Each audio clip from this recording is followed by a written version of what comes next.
No, quería era que retomar como estábamos hablando del examen físico, eh, también tenemos que tener en cuenta unas cosas.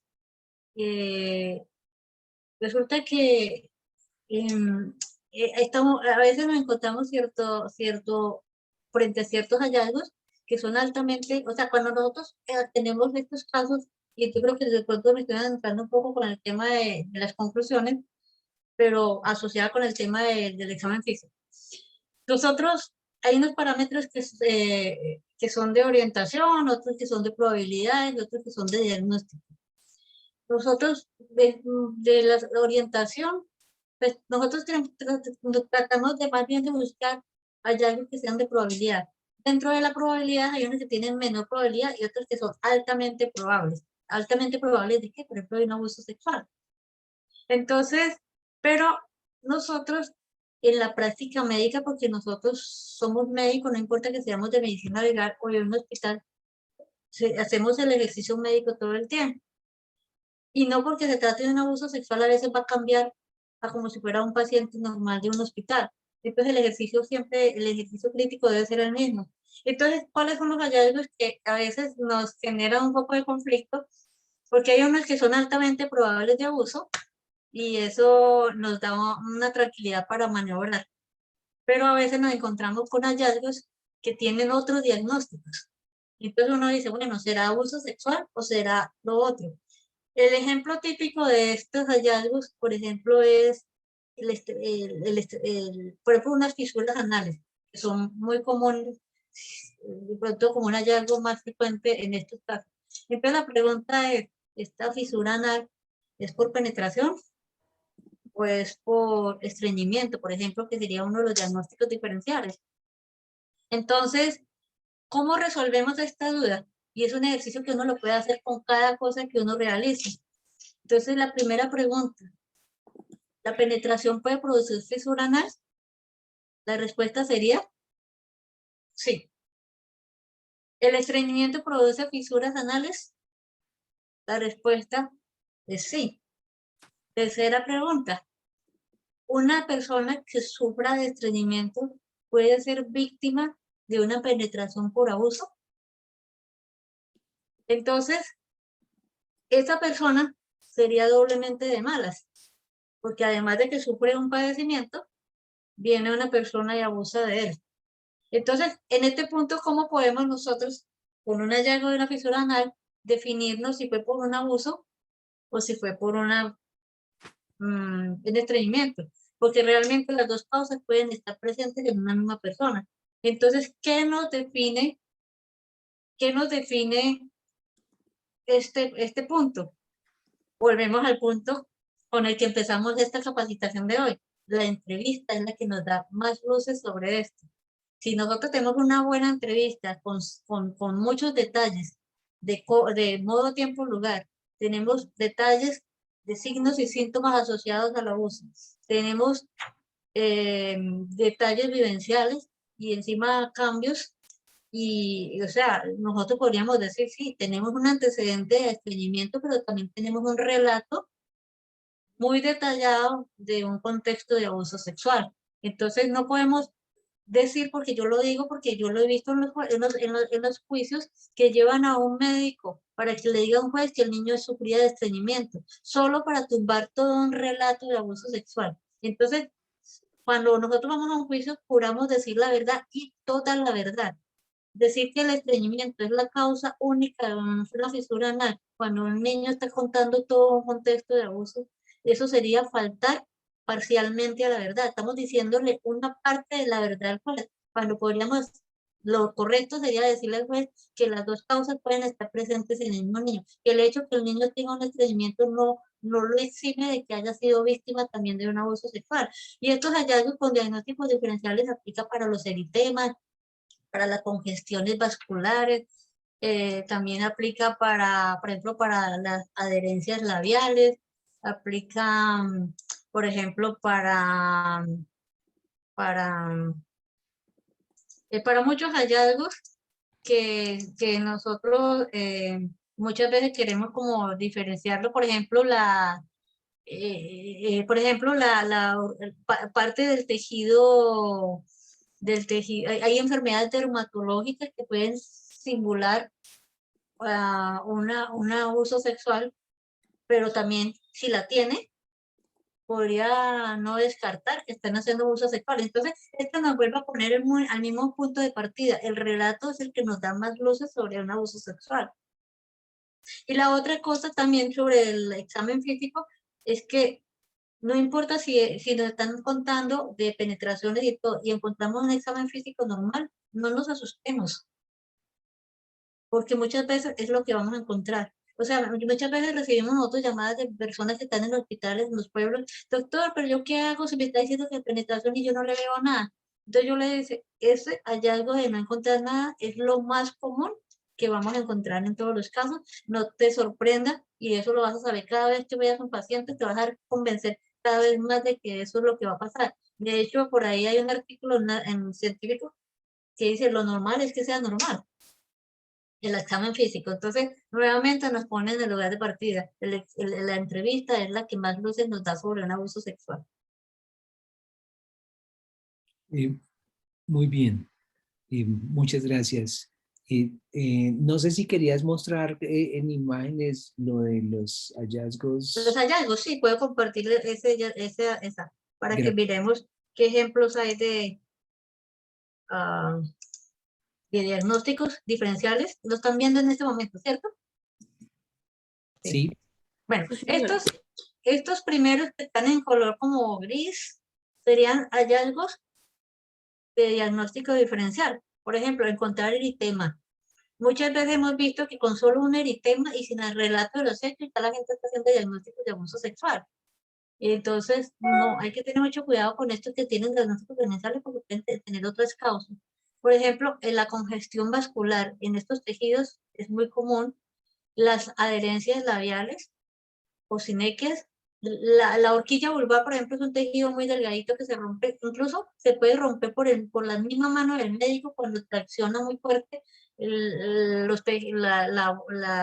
labios de una niña, y puede llegar el mismo médico a producir el rompimiento de esa horquilla. Secreciones vaginales que no están asociadas a una enfermedad de transmisión sexual, por ejemplo, flujos por cándidas, por ejemplo, que es muy común.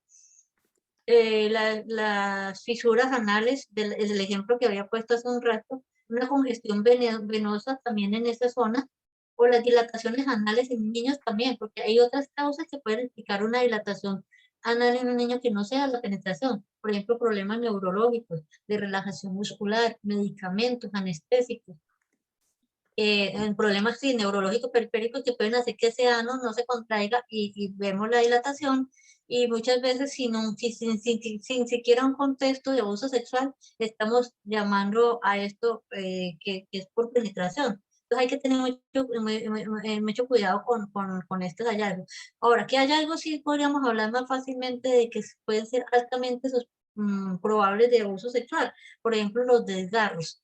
Los desgarros del himen y los desgarros, o sea, laceraciones. Yo me refiero, por ejemplo, a la laceración anal es mucho más profunda que una fisura. La fisura es mucho más superficial, en cambio la laceración sí va más al fondo, y esta sí está altamente sospechoso de abuso sexual. Incluso debemos sospecharlo, así el niño no nos esté contando nada. Lo mismo con un desgarro del himen en las niñas, sobre todo niñas prepúberes que estén por ejemplo, si el desgarro es profundo en cualquier cuadrante del himen, así no nos diga de un abuso sexual, eso es penetración. Ahora, eh, si lo encontramos en las manecidas del reloj entre las 4 y las 8, con mayor razón tenemos que pensar en abuso sexual.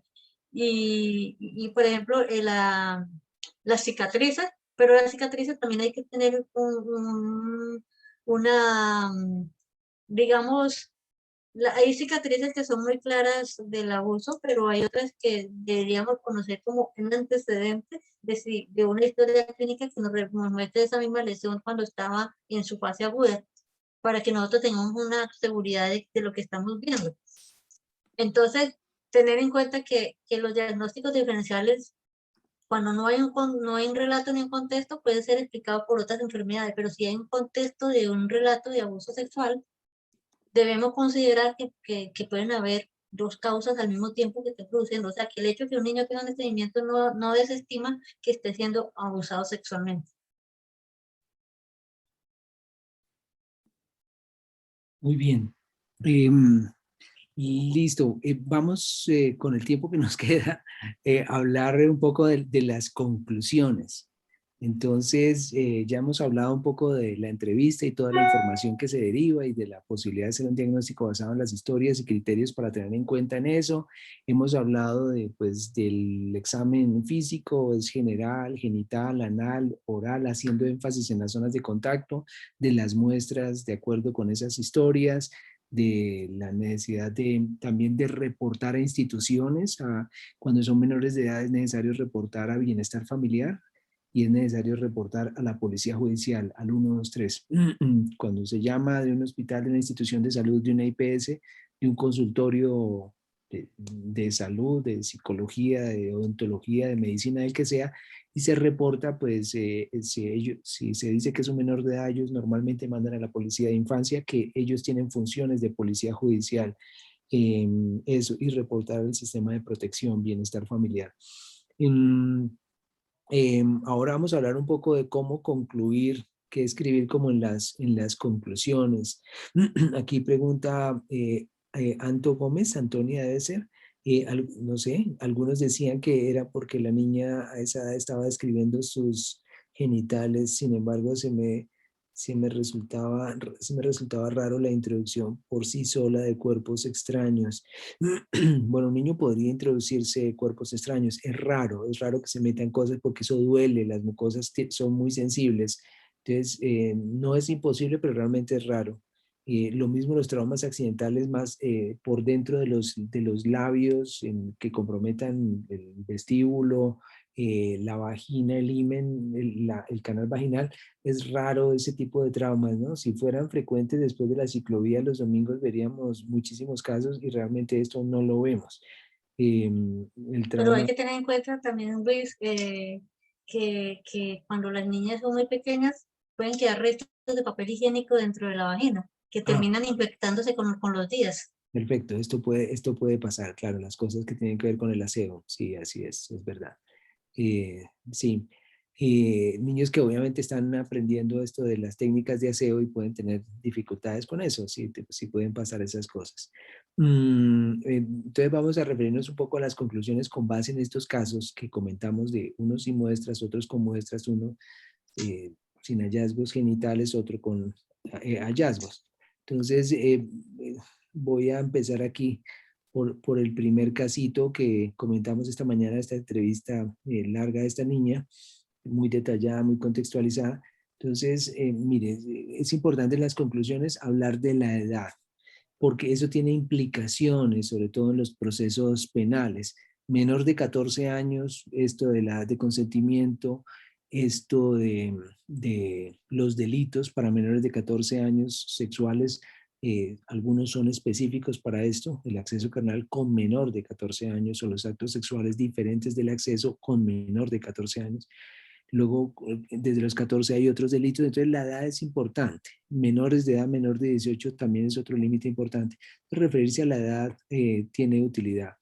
La edad en términos cronológicos tiene documento de identidad, la edad documental, esto es suficiente criterio, pero también ayuda un poco, se vuelve discusión, especialmente en adolescentes que tienen relaciones aparentemente voluntarias o manifiestamente voluntarias. Es importante mirar esto de las habilidades, porque a veces veo unos adolescentes que ya tienen 14, 15 años de edad, pero tienen el pensamiento de un niño de 10 años, tienen déficit cognitivos o tienen una discapacidad intelectual, un retardo mental leve, moderado o severo. Mostrar eso por sus habilidades muy por debajo del promedio, lo cual lo coloca en una condición importante de vulnerabilidad, ayuda también a los casos. Entonces, creo que no estoy compartiendo mi pantalla. No, La voy a compartir porque quiero que miremos, hablando basado en esto. Del primer caso, hablar de la edad es importante mencionar. El primer caso, una niña adolescente de 11 años, competencias ligeramente, por debajo del promedio de su edad, uno podría escribir ahí, esto la hace particularmente vulnerable. Ya por 11 años tenía una condición importante por mujer, por niña, eh, por que está iniciando la adolescencia, ya la colocaba en una condición importante de vulnerabilidad. Si tiene menos habilidades que el promedio de su edad, pues obviamente es más vulnerable. ¿Para qué? Para ser involucrada en situaciones riesgosas, peligrosas, de explotación o abusivas como las que contó, de su papá y del amigo de su papá. Especificar o no puede especificar condiciones de vulnerabilidad, el ser mujer, ser niña, las habilidades. Sobre el diagnóstico también es importante escribir en la conclusión. Uno podría decir que la historia de la menor corresponde claramente a un abuso sexual, o podría decir que no puedo llegar a esa conclusión, no puedo hacer conclusiones sobre ese tema, o podría decir que la historia corresponde a juegos sexuales infantiles, o podría decir que corresponde a conductas sexuales inadecuadas. ¿Qué es una conducta sexual inadecuada? Es un comportamiento donde el niño está demostrando tener un conocimiento sobre la relación sexual adulta que no debería tener. Ese conocimiento puede ser porque el niño lo habló, dijo cosas, o porque el niño dibujó cosas, o porque el niño hizo una representación con otro niño, porque le bajó la ropa interior, hizo movimientos, se le acostó encima y tal, donde está mostrando tener un conocimiento que no debería tener. A esto le llamamos conductas sexuales inadecuadas. Las actividades de exploración, donde el niño quiere mirar y trató de bajarle los cucos a alguien, hasta ahí me parece todavía no veo el conocimiento sexual. Lo que veo es como el interés de exploración, de mirar, de saber cosas. Los niños pequeños pueden hacer ese tipo de cosas, no es raro que un niño lo haga, ni es tampoco muy llamativo eso. Hablar del diagnóstico es importante. Si digo es abuso sexual, voy a hablar en términos conceptuales: intencionalidad, finalidad, simetría, selección, seducción, interacción, silenciamiento. Voy a explicar esas cosas. Sobre las características de la revelación, me interesa decir, o sea, acuérdense que solo 2 de cada 100 cuentan el día que pasa. Ellos tienden a demorarse mucho tiempo en contar. Entonces, esto muestra que para el niño es muy conflictivo hablar de esa experiencia. Le lleva tiempo, entonces lo voy a dejar claro, o sea, ocurre como típicamente ocurre en la realidad. Para el niño esta niña fue muy conflictivo, le llevó muchos años hacerlo. Esto es lo típico de la revelación en los niños que han vivido esa experiencia. Sobre la revelación también puedo decir que se supo, como se conocen típicamente los casos de abuso sexual, de manera accidental. Algo pasó que hizo que se supiera. La niña estaba triste, la vino la tía, le preguntó cosas, alguien notó algo, o el niño hizo esto de las conductas sexuales inadecuadas y alguien le preguntó, algo pasó. Generalmente se conocen de esa manera. La mayoría no se conocen porque el niño sentó a alguien y le dijo, venga que le voy a contar semejante rollo. No, no ocurre generalmente así. Podría pasar así, pero realmente es lo atípico. Lo típico es que se conoce de manera como accidental. Algo pasó que terminó haciendo que se supiera. Sobre las características que generan confiabilidad: espontaneidad, coherencia, detalles, consistencia, descripciones vivenciales sensoriales, acompañamiento emocional, cambios de conducta. Uno puede hablar en cada caso de lo que haya en el caso en particular, pero que se sabe que todas estas cosas generan confiabilidad sobre la narración que el niño está haciendo. Sobre necesidades de salud mental: esta niña necesita de psicoterapia. Todo el que contó haber sido victimizado sexualmente necesita iniciar un proceso de atención psicoterapéutica. La intervención es para el niño, pero también para la red de apoyo no agresora, para la mamá en este caso. Y esa atención debe ser tenida en cuenta en la investigación. Recuerden que la Corte dice que una manera de corroborar esto es demostrando el daño, la afectación emocional que le produjo esa experiencia al niño. Sobre el examen físico, si se hizo, uno explica cosas. Esto es muy importante y lo hemos discutido con la doctora Gloria en diferentes ocasiones. La mayoría de los exámenes son normales, pero hay que hablar de por qué el examen es normal, ¿no? Eh, eh, eh, el médico obviamente puede dar muchas luces porque la gente no tiene por qué entender si la niña describe la penetración, por qué no hay nada, por qué el himen se ve normal, por qué la vagina se ve normal. El médico debe explicar eso, ¿no? Cómo en la dinámica de contacto físico no hay una pretensión de daño físico tisular en los tejidos, y esto disminuye la probabilidad, como el paso del tiempo también disminuye, como las lesiones no son grandes, generalmente son pequeñas, y tienden a sanar rápidamente y de manera benigna sin huellas. Esto es muy importante dejarlo claro, escribirlo. Sobre la probabilidad de penetración, si hay sintomatología, esto tiende a respaldar, pero también es importante que el médico aclare con la niña si fue por fuera o por dentro. La mayoría de los niños tienen claro eso. Algunos niños pueden decir, cuando uno los concreta, tú me dices, estos son los labios de los genitales, de la vagina, tú me dices que te lo metió, ¿eso fue por fuera o fue por dentro? Y yo le muestro a la niña esto. Y la niña va a decir si es por fuera o por dentro. Y qué sentías y qué pasó y qué cambios y cuándo fuiste al baño. Entonces, si hay sintomatología y la niña tiene claro que es por dentro, está validando y yo creo, en mi opinión, que ocurre la penetración y así está descrito en la literatura. La sintomatología valida la descripción que hace el niño del contacto y de la penetración. También es importante hablar de necesidades de salud física, hacer estudios de infecciones de transmisión sexual, si los hechos son recientes, además seguimiento médico durante un tiempo para verificar que no aparezcan problemas de salud. Eh, Otro tipo de necesidades, como si se tomaron muestras de laboratorio y obviamente dejando claro esto del manejo de evidencias de cadena de custodia. Si hay necesidades de protección, escribir. Es completamente inconveniente que esta niña vuelva a tener contacto con el presunto agresor, porque esto tiende a ser recurrente, esto es adictivo, esto es cocaína. El comportamiento tiende a ser compulsivo, repetitivo. Luego es muy importante advertir que esta niña no debe volver a tener contacto con la persona por riesgo de recurrencias. Sobre el riesgo de retractación, era su papá biológico, está implicada también la abuela, luego, y la red de apoyo no era funcional, en ese caso la abuela. Luego, fácilmente se puede advertir que se necesita mucho seguimiento estrecho para evitar que la niña sea presionada para retractarse de esta historia. Sobre necesidades de justicia, mucho lo que está diciendo esta niña se puede ir a corroborar, a reconstruir para cumplir con la exigencia de la Corte Suprema de Justicia de la prueba indiciaria, corroboración con investigación, para ver si se logra obtener una condena, como ese tipo como de conclusiones. No sé si quieras como añadir o decir algo sobre esto, doctora Gloria. No, sí, lo más importante de lo que tú acabas de decir es que queda muy claro porque un examen físico es normal, porque, o sea, ¿a qué me refiero? Si solamente nos limitamos a decir que el examen físico es normal a secas, Claro. generalmente eso es interpretado como que no pasó nada. Entonces, y una de las conclusiones que queremos como dejar un mensaje hoy es que si no encontramos nada, no podemos desestimar un relato, porque es altamente probable. Ustedes vieron que en la tablita que nos mostramos de Martin Pinker, menos del 5% de los casos vamos a encontrar lesiones en el cuerpo. O sea que estamos frente a un 95% de casos donde todo está normal. Y la segunda es que cuando encontremos algo, a veces lo magnificamos y le ponemos rótulo de abuso sexual.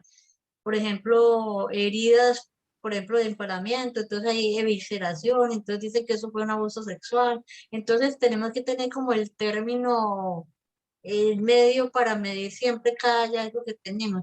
Ni mucho que queme al santo, ni tampoco que no lo alumbre. Siempre tenemos que tener como, por eso les decía aquí que es siempre tener el pensamiento crítico ahí todo el tiempo, de evaluar opciones, de evaluar frente a una acción, qué resultado debemos esperar, y eso es muy importante tenerlo todo el tiempo presente.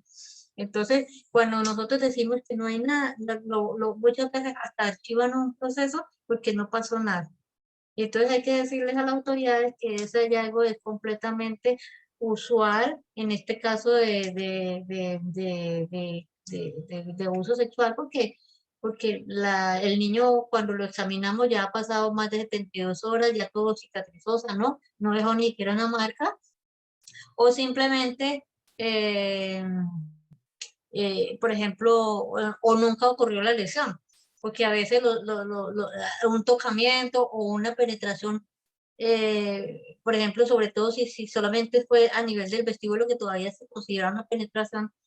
Entonces, o sea, penetración vestibular es que no pasó a través del himen hasta el canal de la vagina, sino que se quedó entre los labios de la vagina.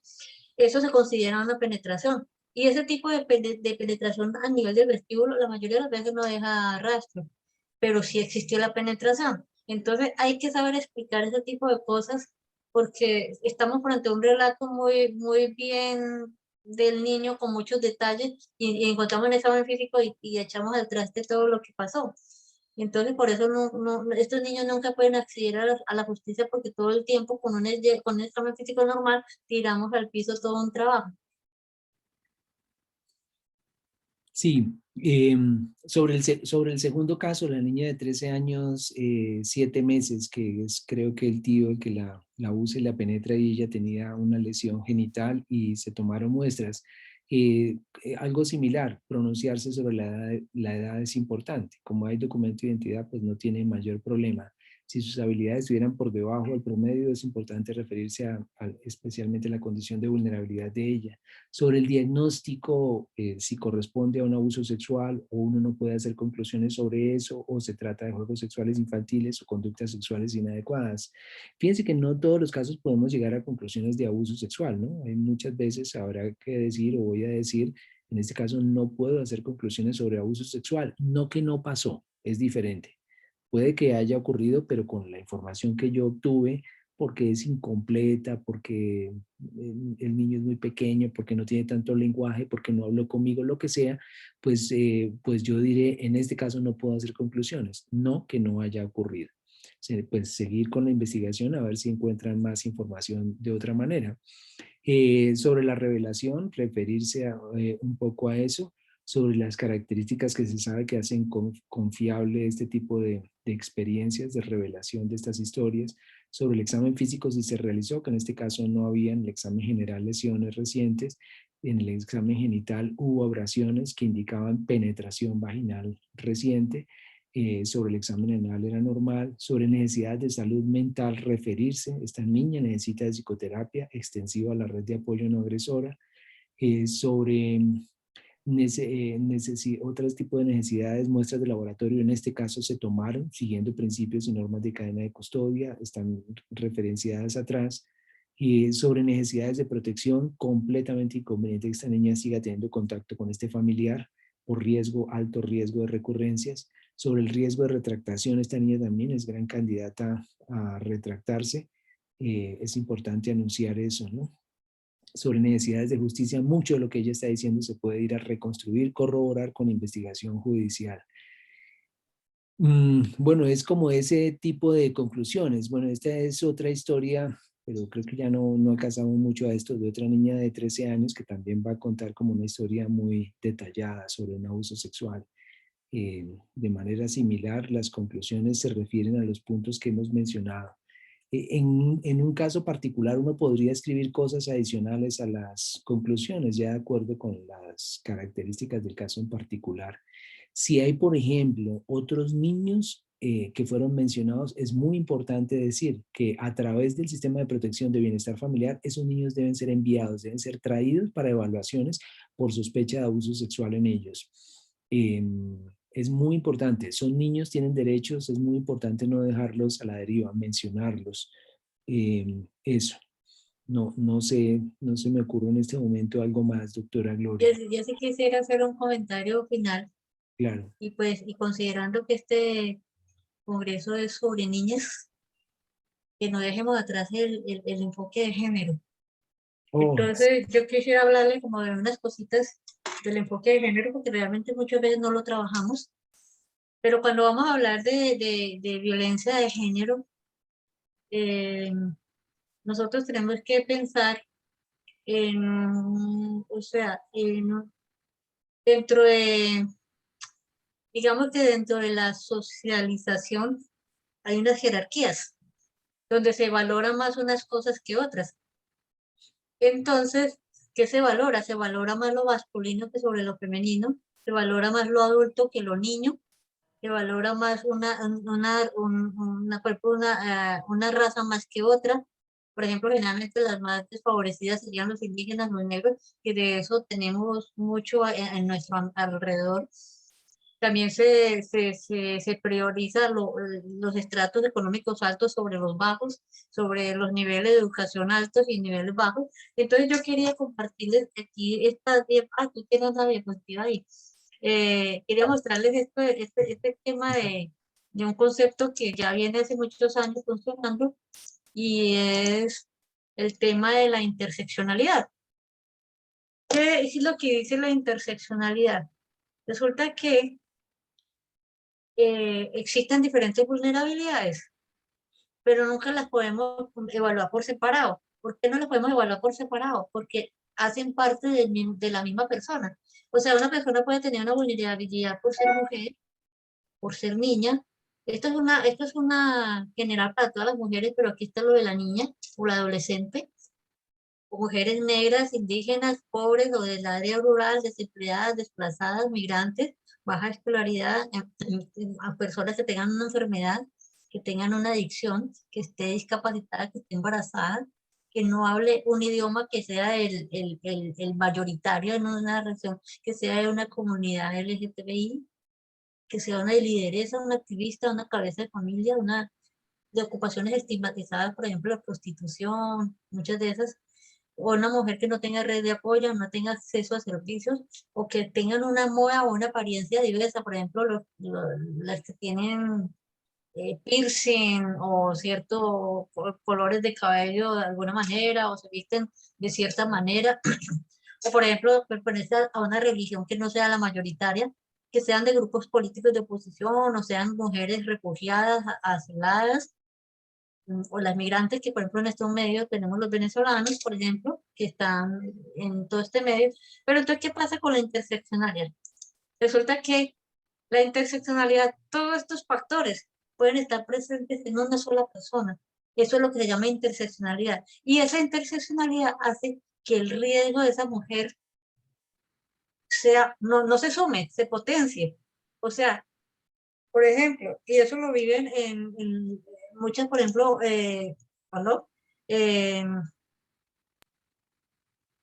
por ejemplo, en la vida cotidiana, ¿cómo juega esto? Por ejemplo, una mujer, cabeza de familia, de pronto migrante, y quiere hacer un contrato de arrendamiento para vivir en una parte, y así tenga los medios económicos. Muchas veces le cierran las puertas, porque mucha gente dice, ah, pues es una mujer sola, no tiene marido, no es de otro país, entonces ¿qué va a tener? ¿Cómo va a tener para pagarme? Entonces yo le cierro la puerta y no la recibo.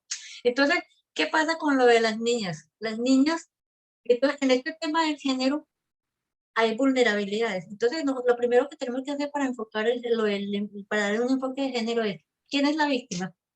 Entonces, en este caso, es una mujer, es una niña. Ahora, ¿qué otras vulnerabilidades tiene? Su raza, su procedencia y todas esas que vimos en la imagen anterior. Ahora, primer punto, ya tenemos caracterizada a la víctima, ya sabemos quién es y cuáles son sus vulnerabilidades. Segundo punto, ¿quién es el agresor? Tenemos que caracterizar al agresor. Sabemos que es un adulto, que es un hombre, que es una persona que tiene autoridad sobre esta niña. Entonces, ese sería el punto. Primer punto, caracterizar a la víctima, y ya tenemos caracterizado al agresor. Ahora pongamos los dos en una balanza. ¿Quién tiene el poder en esa relación? O sea, en esta relación, prácticamente la niña tiene toda la potencia, porque el que manda aquí es el perpetrador. Entonces, fuera de eso, también pensemos en una sistematicidad. ¿Esto es un hecho aislado? ¿Fue un accidente?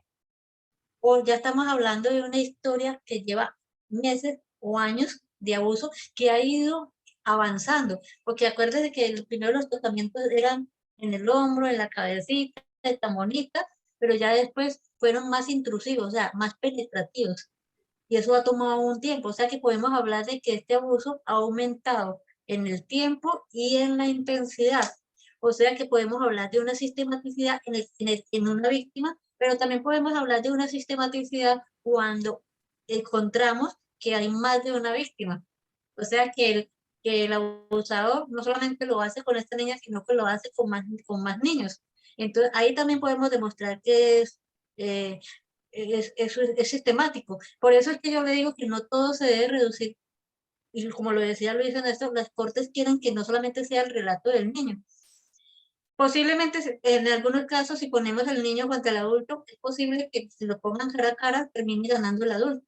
Porque muchas veces los sistemas a veces se cargan más a favor de los agresores. Pero si nosotros podemos, por eso esa pregunta que le hacemos al niño, es, tú sabes si a otro niño le ha pasado lo mismo que a ti, es súper importante, porque si detectamos más niños, ya se vuelve un hecho sistemático y es más difícil que la persona no pueda negar que ocurrieron los hechos, porque ya hay varios niños que están contando el mismo relato de la misma manera. Generalmente ellos cuando actúan lo hacen casi que como en una rutina que poco cambia de uno a otro, o sea que se puede casi encontrar un patrón de actuación entre un niño y otro niño.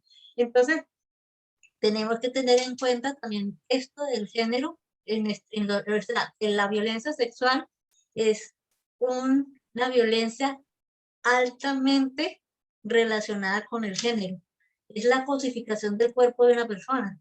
Es tomar ese cuerpo sin permiso, sin un consentimiento, solamente para satisfacer un deseo que solamente le pertenece al agresor, no a la víctima.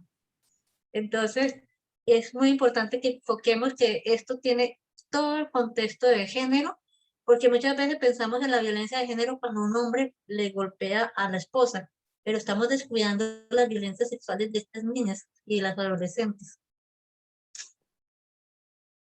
Sí, sí, muchísimas gracias. Excelente comentario. El enfoque diferencial de género.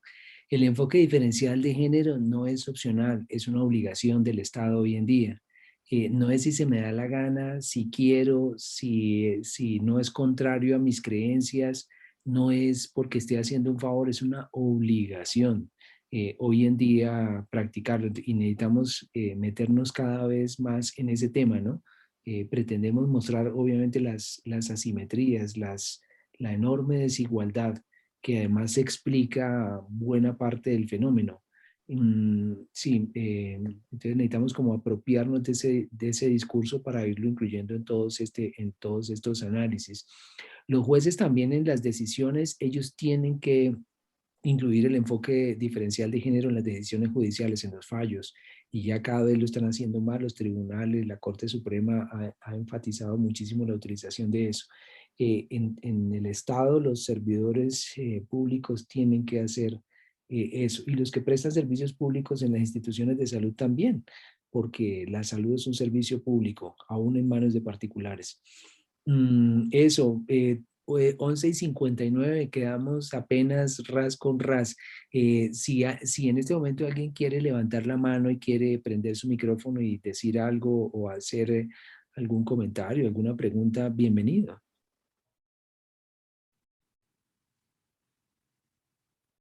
Sin timideces.